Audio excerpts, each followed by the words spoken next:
की टेंशन की कर लेते हैं। दरअसल ऑपरेशन सिंदूर के दौरान हमने देखा कि पाकिस्तान ने कैसे चीनी हथियारों का इस्तेमाल किया और सारे चीनी हथियार भारत के आगे ढेर होते दिखाई दिए। लेकिन अब एक बड़ा खुलासा यह हुआ है कि चीन ने ऑपरेशन सिंदूर के दौरान राफेल को लेकर एक गलत नैरेटिव प्रोपोगेट करने की कोशिश की। एजेंडा बकायदा सोशल मीडिया पर चलाया गया है।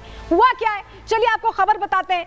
दरअसल खबर यह सामने आई है कि चीन बहुत परेशान था अपने हथियारों की बिक्री कम होने से और ऐसे में उसने एक फेक प्रोपेगेंडा चलाया। कैसे चलाया, चलिए डिटेल आपको दे देते हैं, पूरी खबर बताते हैं। ऑपरेशन सिंदूर में पिटने के बाद चीन की पोल खुल गई है।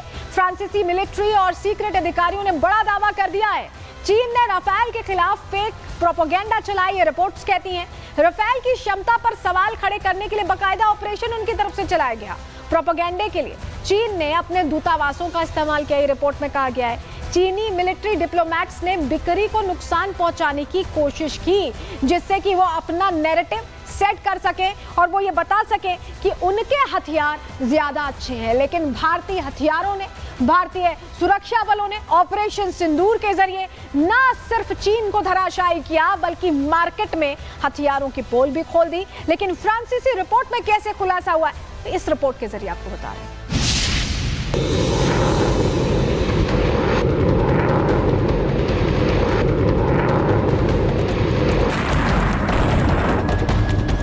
जंग में राफेल ने गाड़ा झंडा, चीन ने चलाया झूठा प्रोपेगेंडा।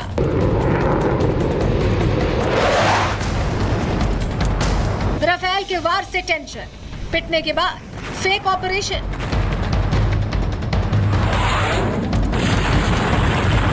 ऑपरेशन सिंदूर में जहां एक तरफ भारत ने पाकिस्तान को धूल चटा दी थी, शहबाज सरकार को घुटनों पर ला दिया था, एक साथ तीनों देश पाकिस्तान, चीन और तुर्की के हथियारों को मलबे में तब्दील कर दिया था, तो वहीं दूसरी तरफ इतना पिटने के बाद भी चीन को अकल नहीं आई। ऑपरेशन सिंदूर के दौरान उसके हथियारों की पोल खुली, बिक्री बंद हो गई, तो चीन झूठा प्रोपेगेंडा फैलाने में जुट गया, जिसका फ्रांस की एक रिपोर्ट में खुलासा हो गया है।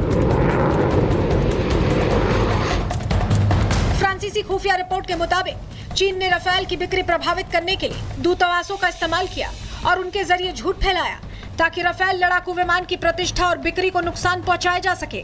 फ्रांसीसी अधिकारियों का मानना है कि पाकिस्तान और चीन ने मिलकर सोशल मीडिया पर डिसइंफॉर्मेशन अभियान चलाया। इसमें राफेल के कथित मलबे की फर्जी तस्वीरें, एआई निर्मित वीडियो और वीडियो गेम के दृश्यों का इस्तेमाल किया गया। फ्रांसीसी खुफिया रिपोर्ट्स में खुलासा हुआ है कि चीनी दूतावासों के रक्षा अधिकारियों ने दूसरे देशों के रक्षा अधिकारियों के साथ बैठकें की, जिसमें यह प्रचार किया गया कि राफेल प्रदर्शन में कमजोर है और चीनी विमानों को तरजीह दी जानी चाहिए। इतना ही नहीं, फ्रांस के रिसर्चर्स ने पाया कि लड़ाई के दौरान 1000 से ज्यादा नए सोशल मीडिया अकाउंट बनाए गए जो चीनी तकनीक को बेहतर बताने का दावा कर रहे थे। हालांकि फ्रांस ने इस ऑनलाइन कैंपेन को सीधे चीनी सरकार से जोड़ने का सबूत नहीं दिया, लेकिन हकीकत तो यह है कि पाकिस्तान के कई सोशल मीडिया यूजर्स ने संघर्ष के दौरान महीनों पुराने फुटेज शेयर कर राफेल को गिराने का दावा किया था। इतना ही नहीं, चीन ने अपने लड़ाकू विमानों की बिक्री बढ़ाने और राफेल फाइटर जेट्स की बिक्री घटाने के लिए पाकिस्तान से भी झूठा दावा करवाया और यही वजह है कि पाकिस्तान ने दावा किया था कि उसने लड़ाई में 5 भारतीय विमान गिराए थे, जिनमें 3 राफेल शामिल थे। फ्रांसीसी अधिकारियों के मुताबिक इन्हीं झूठे दावों से राफेल खरीद चुके देशों में इसके प्रदर्शन को लेकर सवाल उठे। हालांकि इस रिपोर्ट के सामने आने के बाद बीजिंग के रक्षा मंत्रालय ने इस आरोप को निराधार बताया है और कहा कि चीन सैन्य निर्माण में हमेशा जिम्मेदार और सतर्क रवैया अपनाता है। लेकिन एक आंकड़े के मुताबिक अब तक फ्रांस की दसों एविएशन कंपनी ने 533 राफेल फाइटर जेट्स बेचे हैं। इनमें से 323 का निर्यात मिस्र, Bharat, Qatar, Greece, Croatia, UAE, Serbia और इंडोनेशिया को किया गया है। वहीं इंडोनेशिया ने 42 विमान ऑर्डर किए हैं। विशेषज्ञों के मुताबिक ये प्रयास चीन की रणनीति का हिस्सा हो सकता है, जो एशियाई देशों के साथ फ्रांस के मजबूत होते रक्षा संबंधों को कमजोर करना चाहता है। Bureau report, Republic Bharat. चीन की टेंशन की कर लेते हैं। दरअसल ऑपरेशन सिंदूर के दौरान हमने देखा कि पाकिस्तान ने कैसे चीनी हथियारों का इस्तेमाल किया और सारे चीनी हथियार भारत के आगे ढेर होते दिखाई दिए। लेकिन अब एक बड़ा खुलासा यह हुआ है कि चीन ने ऑपरेशन सिंदूर के दौरान राफेल को लेकर एक गलत नैरेटिव प्रोपोगेट करने की कोशिश की। एजेंडा बकायदा सोशल मीडिया पर चलाया गया है। हुआ क्या है, चलिए आपको खबर बताते हैं। दरअसल खबर यह सामने आई है कि चीन बहुत परेशान था अपने हथियारों की बिक्री कम होने से, और ऐसे में उसने एक फेक प्रोपेगेंडा चलाया। कैसे चलाया, चलिए डिटेल आपको दे देते हैं, पूरी खबर बताते हैं। ऑपरेशन सिंदूर में पिटने के बाद चीन की पोल खुल गई है। फ्रांसीसी मिलिट्री और सीक्रेट अधिकारियों ने बड़ा दावा कर दिया है। चीन ने राफेल के खिलाफ फेक प्रोपेगेंडा चलाई, ये रिपोर्ट्स कहती हैं। राफेल की क्षमता पर सवाल खड़े करने के लिए बकायदा ऑपरेशन उनकी तरफ से चलाया गया। प्रोपेगेंडे के लिए चीन ने अपने दूतावासों का इस्तेमाल किया, रिपोर्ट में कहा गया है। चीनी मिलिट्री डिप्लोमेट्स ने बिक्री को नुकसान पहुंचाने की कोशिश की, जिससे कि वो अपना नैरेटिव सेट कर सके और वो ये बता सके कि उनके हथियार ज्यादा अच्छे हैं। लेकिन भारतीय हथियारों ने, भारतीय सुरक्षा बलों ने ऑपरेशन सिंदूर के जरिए न सिर्फ चीन को धराशायी किया, बल्कि मार्केट में हथियारों की पोल भी खोल दी। लेकिन फ्रांसीसी रिपोर्ट में कैसे खुलासा हुआ है, इस रिपोर्ट के जरिए आपको बता रहे हैं।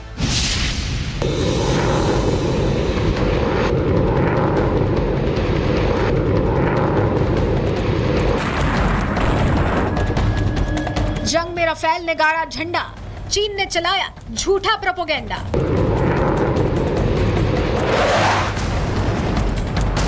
राफेल के वार से टेंशन, पिटने के बाद फेक ऑपरेशन।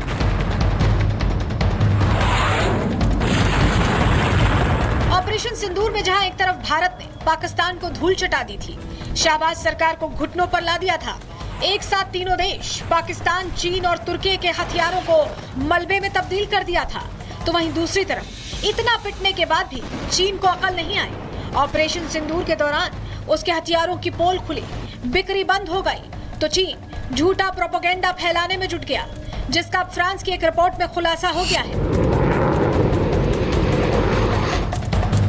फ्रांसीसी खुफिया रिपोर्ट के मुताबिक चीन ने राफेल की बिक्री प्रभावित करने के लिए दूतावासों का इस्तेमाल किया और उनके जरिए झूठ फैलाया, ताकि राफेल लड़ाकू विमान की प्रतिष्ठा और बिक्री को नुकसान पहुंचाया जा सके।